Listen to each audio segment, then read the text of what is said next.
Greetings, friends. Today is Wednesday, June 3rd.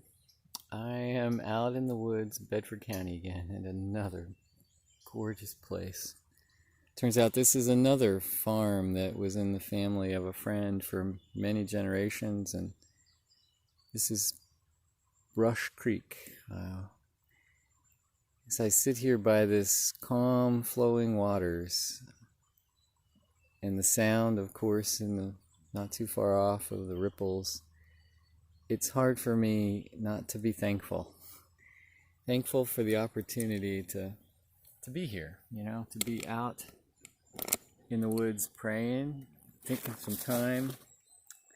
Just dropped my Bible. Thankfully it didn't go in the stream.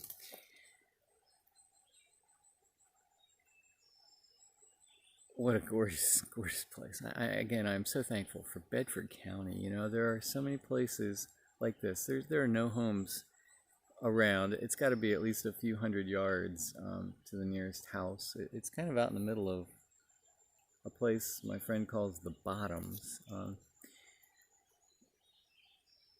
Thinking about these slow, calm waters and trying to grapple with the fact that I'm here because I want to get something produced. I want to have a video reflection that I can post, and yet I want to enjoy this place. I want to enjoy this time. I want to enjoy God here in this place.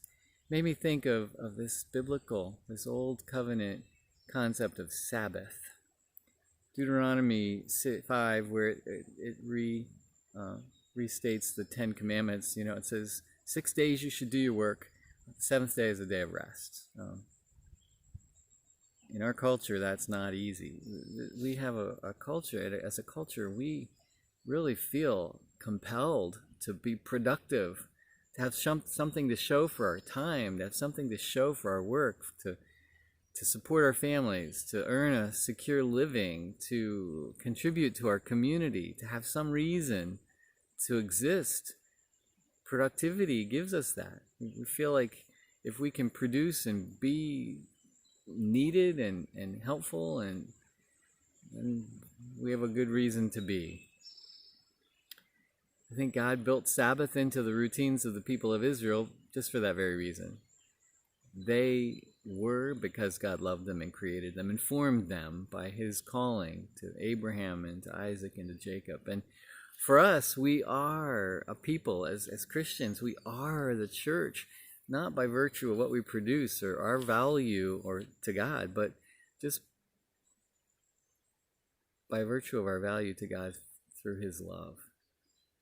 I remember, again, the image of the father of that wayward son. When he came home, the father ran out to greet him and embraced him and renewed their relationship, not because of anything the son did to earn his father's forgiveness, simply because of the Father's love.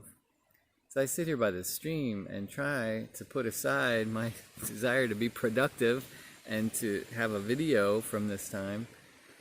I realize we need silent time, we need rest time, we need time when we shed the burdens that are on our shoulders for so much, for the 6 days, for so much of our time, for so much of our lives.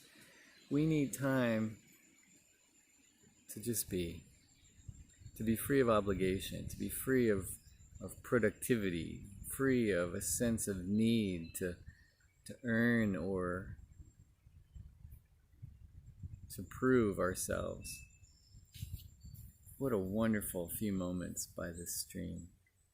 And again, I simply invite you to hear the spiritual calling of God. Take a break. Rest. If it can't be one day a week for ministers, our Lord's Day is sometimes kind of full. Maybe it could be an hour some evening, some morning, some time during your week. Take a break. Invite God into that time. Go someplace holy, someplace special, and enjoy just being. It has been in these moments outdoors in beautiful places that I have come to appreciate the shalom, the peace of God, and that's my wish for you. God's blessing, and God's peace. Shalom.